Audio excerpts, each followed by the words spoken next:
It's Way Up with Angela Yee. I'm here. B-Dot's here. My name is B-Dot. What's poppin'? What's poppin'? And let's get into this Yee tea. Shaquille O'Neal. Man, he was on Angel Reese's podcast, and she does consider him her mentor. Okay.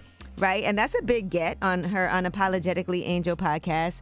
Well, at one point in the conversation, they were talking about how compensation in the WNBA can improve. Mm-hmm. And one thing that has been quite a discussion is lowering the rim so that women can dunk. I agree with that. Right, they feel like that could make things a lot more exciting. We already have smaller basketballs. Is that something that you could even see happening? Well, this turned to the conversation, and when Nick Cannon was here, we were talking about Angel Reese showing up to Wildin' Out in Chicago. Okay. And you know, he was surprised by how tall she was, and she had on a cute little outfit. My girl Chella was there. She was like, Angel Reese was getting it in there. She looked amazing. Well, here is what Shaq had to say. Imagine you in the same little shirt you had on at the Wildin' Out show, dunking. You know how many T-shirts you gonna sell, cuz? You tripping. Oh, my What? God. All right, so people were saying that she was visibly uncomfortable by this, and that it was inappropriate and it was an awkward thing to say. Was Shaq lying? Sex sells. I think that you got to take these women seriously, and she's really young, and for him to even say that, and that's like her mentor, it's just it was a creepy moment and inappropriate. I mean, two adults speaking. Was that a flagrant foul on Shaq's end?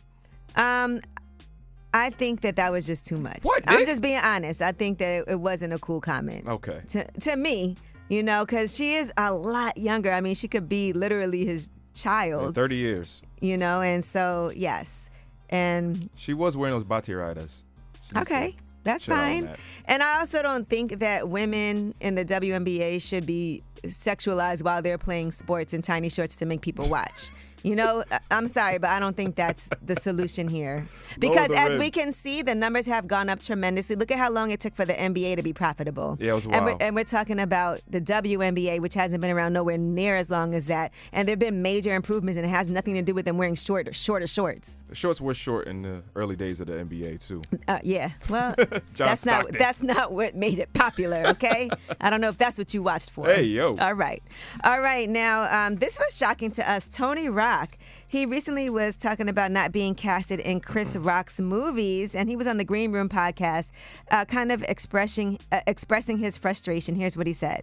The one that me up when he did the movie Top 5. I've asked him for 5 favors my whole life. He said no every time, and I swore on everything I loved I would never ask him for anything as long as I lived. So that night, I walk in the Comedy Cellar. He goes, yo, I got a movie. I'm putting you in it. Now I got to do my due diligence. Okay, who do I have to call? Do I have to audition? Do I have to send a tape? No, you good. So I'm on tour, waiting for the phone call. Tell my management, tell my agency, yo, once he calls, we're going to pause the tour and go shoot the movie. Yeah, bet, we ready. And I start getting phone calls like, hey, I'm on set. Where you at? I'm like, what you mean you on set?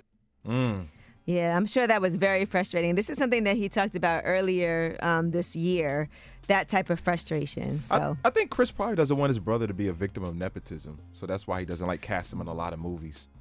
Like the Wayans, because you know, people really applaud them for looking out for each other the way that they have. Right. So I think that Tony Rock has earned it at this point. He's funny. He's definitely gotten his stripes. I went to go see him when he was at 275 Park, and hilarious. You know, Chris is my favorite. Yeah, I mean, Chris Rock is, you know, he's hilarious. He's the man. All right, and WWE legend Ric Flair, his stepson unfortunately died by suicide at the age of 24. Damn. I know. Ric Flair posted on social media, I have spent hours wondering what to say after hearing the news of Sebastian's passing. I can only imagine what Wendy and Paul are going through, having lost a son approximately the same age in 2013. I know the pain of your loss will be with you the rest of your life.